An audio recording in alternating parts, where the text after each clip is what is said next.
Un événement qui s'est déroulé sur le toit du Yacht Club à quelques pas de la mer, un élément si cher à Albert Falco, ancien chef plongeur de la Calypso et qui a œuvré durant 40 années aux côtés du commandant Cousteau.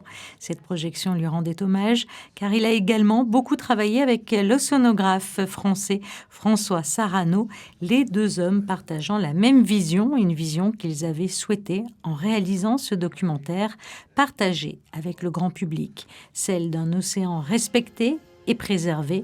Un moment d'émotion donc ce matin lors de cette projection qui a permis de mettre en lumière le monde sous-marin pour mieux le comprendre. Albert était marié avec la mer, ça il y a pas de souci, donc grand respect pour tous les habitants aquatiques, passionné de nature, de conservation. Il était un grand défenseur de la mer. Son combat aussi a été jusqu'au bout de pouvoir créer des aires marines protégées.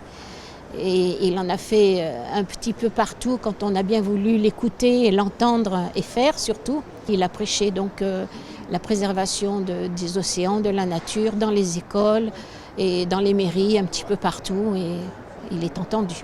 Nous avons travaillé ensemble pour vous dire, la mer est résiliente.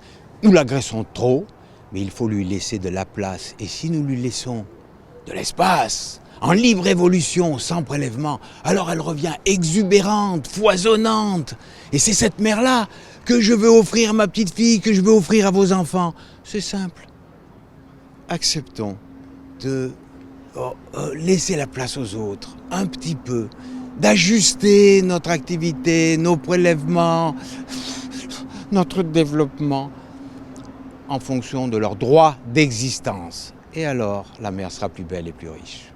À travers des images saisissantes, le film plonge le spectateur au cœur des écosystèmes marins, mettant en lumière leur fragilité et l'urgence d'une action immédiate. Son objectif, apprendre à cohabiter avec l'océan pour mieux le comprendre et le respecter, afin de ne pas compromettre notre propre avenir. Un engagement que partage pleinement le prince Albert II, dont la Fondation œuvre activement pour la préservation du milieu marin. Un rendez-vous marquant qui rappelle l'urgence de préserver les océans pour les générations futures et qui a également permis de célébrer les 100 ans d'Yvette Quéveran.